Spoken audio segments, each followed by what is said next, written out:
ऐसे में महायुतियों और एमवीए में अब तक सभी सीटें फाइनल नहीं हुई हैं। दावे जरूर थे, लेकिन हकीकत यही है कि अभी भी पेच फंसा हुआ नजर आ रहा है। एमवीए ने अब तक घोषित किए हैं 268 उम्मीदवार, यानी 20 बाकी हैं। वहीं महायुति के 279 उम्मीदवार तय हो चुके हैं, यानी 9 सीटों पर अभी फैसला आना बाकी नजर आता है महायुति के लिए। वहीं महाराष्ट्र चुनाव की बड़ी खबर भी जल्दी से आपको दे दे। बीजेपी नेता सायना एनसी को मुंब्रा देवी से शिवसेना शिंदे का टिकट मिला है। टिकट मिलने के बाद शिवसेना शिंदे में शामिल हो चुकी हैं सायना एनसी, और आरपीआई को बीजेपी ने कालीना सीट जो है वो दे दी है। हालांकि इससे पहले वो सामने जरूर आए थे आठवले, उन्होंने बकायदा आरोप भी लगाया कि सीट मिलेगी कि नहीं मिलेगी, लेकिन कालीना से बीजेपी के अमरजीत सिंह होंगे आरपीआई के उम्मीदवार। रामदास आठवले का दावा, शिवसेना शिंदे ने दी है धारावी सीट। तो अभी फिलहाल जो पेच है वो फंसा हुआ है। अपने अपने क्लेम, अपने अपने दावे हर दल के हैं और ज्यादा से ज्यादा सीट लेने की इच्छा भी प्रबल है, लेकिन इन सारी इच्छाओं पर अभी कितनी सहमति बनी नहीं बनी वो अभी दिलचस्प है, क्योंकि अभी भी 20 और 9 का आंकड़ा बाकी है। शायना एनसी क्या कह रही हैं, आपको सुनवाते हैं।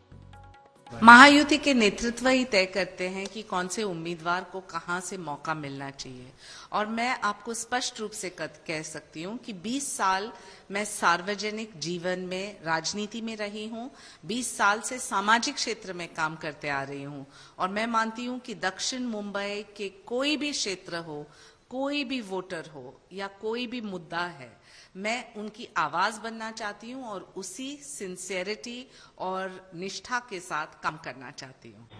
मेरी पार्टी छोटी पार्टी है, लेकिन मेरे पार्टी के साथ वर्कर की संख्या बहुत बड़ी है। महाराष्ट्र के गली गली में, बस्ती बस्ती में, गांव गांव में मेरे पार्टी के कार्यकर्ता है, लेकिन उसके बावजूद भी मेरे पार्टी की तरफ ज्यादा ध्यान नहीं दिया है।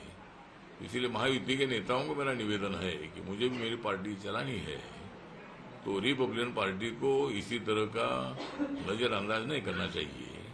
और रिपब्लिकन पार्टी जिस तरह आप लोग अपने कार्यकर्ताओं को संभालना चाहते हैं, उसी तरह मैं भी मेरे पार्टी के कार्यकर्ताओं को मैं एक्टिव बनाना चाहता हूं।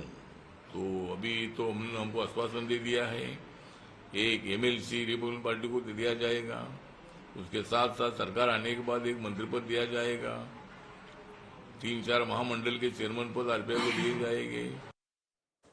दीपेश भी हमारे साथ हमारे सहयोगी इस वक्त जुड़ चुके हैं, और देखिए अब बगावत के सुर भी निकलने लग गए हैं। स्वीकृति शर्मा जो कि अब निर्दलीय उम्मीदवार के तौर पर पर्चा भरने के लिए पहुंच रही। दिवेश, देखिए ये एक तो ये भी सुलझाना कि एक तो नाराजगी है, तो अब बगावत भी है और निर्दलीय भी चुनाव लड़ रहे हैं। अमित शाह पहले ही कहते रहे हैं कि ये कोशिश कीजिए कि कोई निर्दलीय चुनाव ना लड़े, लेकिन वो कोशिश पूरी तरीके से असफल होते हुए नजर आ रहे हैं। और ये भी साथ साथ बताइएगा कि पेच कहां कहां फंसा है दोनों जगहों पर।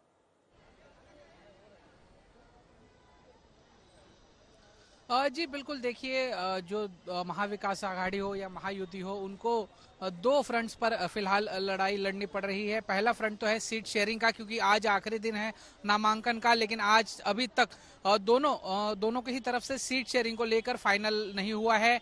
महाविकास आघाड़ी की तरफ से है जो 20 सीटों पर पेच फंसा हुआ है, तो महायुति का जो है 9 सीटों पर पेच फंसा हुआ है।